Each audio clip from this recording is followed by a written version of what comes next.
Novo programa da TV Cozinha é o Fala aí Pro, um programa que tem como objetivo integrar as perguntas dos nossos alunos com os nossos professores. Na primeira edição, o tema é sobre a ONU e a nossa entrevistada, professora e coordenadora Solânia Hort. Então, sem mais delongas, roda a vinheta Fala aí Pro!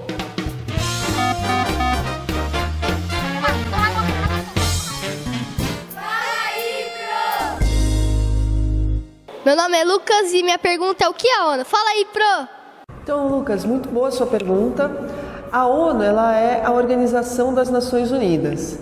Ela surge ao final da Segunda Guerra Mundial, porque o mundo estava muito abalado e muito chocado com aqueles 6 anos de guerra e também com tudo que foi descoberto depois, como os campos de concentração e todas as torturas que alguns povos, como os judeus, sofreram.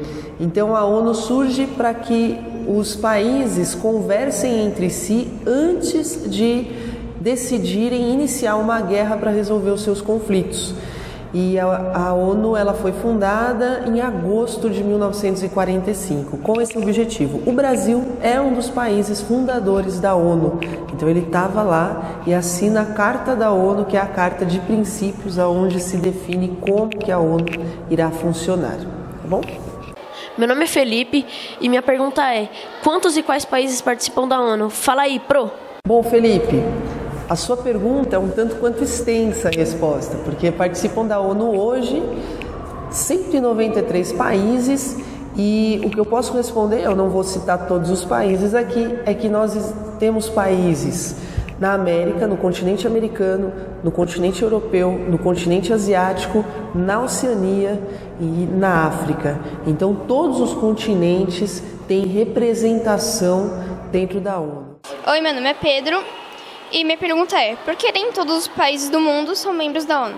Fala aí, Pro! Então, Pedro, a questão de quem vai ser membro e quem não vai ser membro da ONU, ela é definida pela diplomacia de cada país e cada país tem que acordar dentro da sua Suprema Corte, dentro do Congresso, dentro do governo, que ele vai fazer parte da ONU. Uma vez que o país decide, dentro das suas esferas de poder, fazer parte da ONU, ele tem que se manifestar essa vontade e assinar uma Carta de Princípios.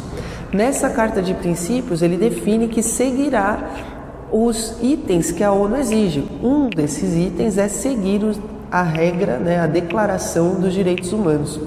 O que acontece é que alguns países no mundo não querem ou não têm condições ou não conseguem resolver os seus conflitos internos sem apelar para a guerra. E, portanto, existem situações das quais eles acabam negando e não garantindo os direitos humanos dentro do seu país.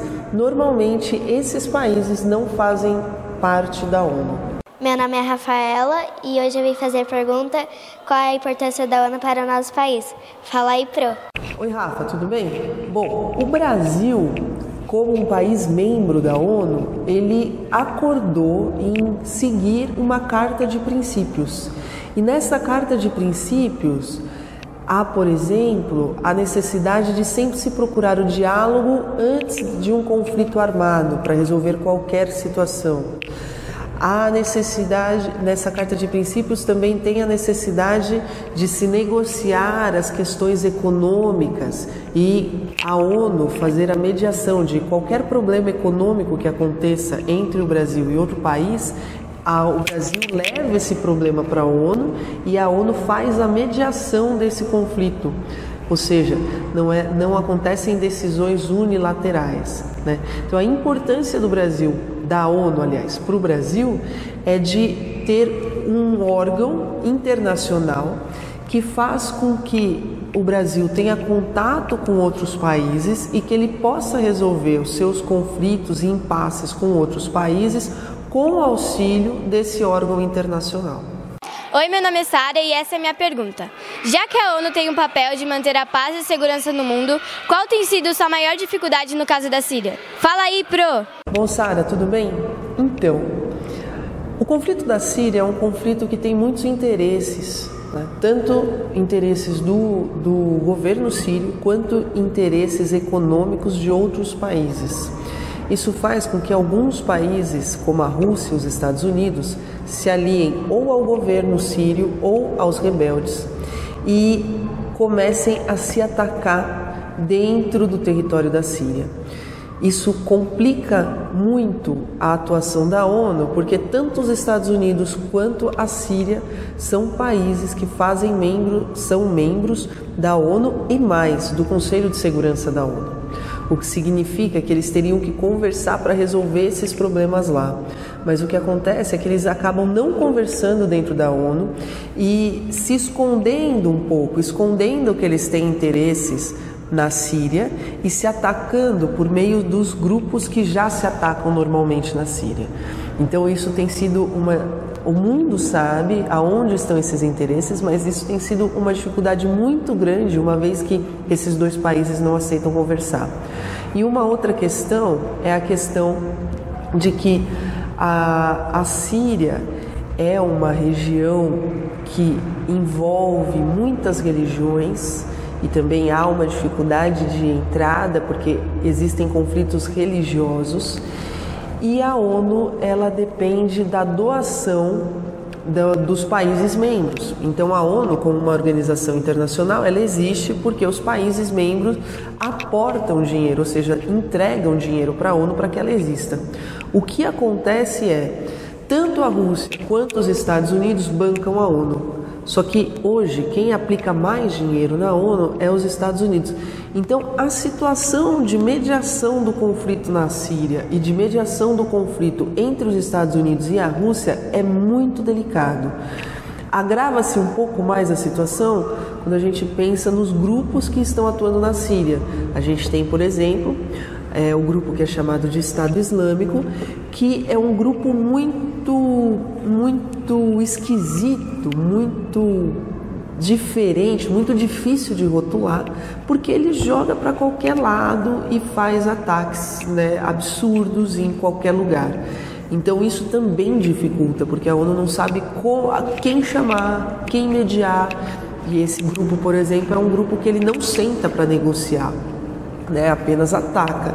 Então é muito difícil a ONU conseguir fazer uma intervenção por conta dos interesses americanos e russos, por conta das questões religiosas dentro da Síria e por conta dos grupos que não sentam para negociar dentro da Síria. Oi, meu nome é Maria Eduarda e a minha pergunta é: quais as medidas que você queria que a ONU tomasse em relação aos conflitos no mundo? Fala aí, Pro. Em relação aos conflitos no mundo, eu queria que a ONU chamasse todo mundo e todos os países que estão em guerra, então todas as diplomacias desses países, fizesse um levantamento de como que esses países estão economicamente e principalmente socialmente e oferecesse ajuda para que esses países tivessem um melhor desempenho na sua economia e principalmente um melhor desempenho social, o que significa que esses países conseguissem acabar com desigualdade, acabar com pobreza, com a miséria, com a fome dentro dos seus territórios. Uma vez que os países estivessem garantidos dentro dos seus territórios que isso não existisse mais, provavelmente os conflitos no mundo iriam diminuir muito e, num panorama ideal, eles poderiam acabar. Bom, gente, espero que vocês tenham gostado, era isso que eu tinha para falar para vocês e até uma próxima. Aguardo as perguntas.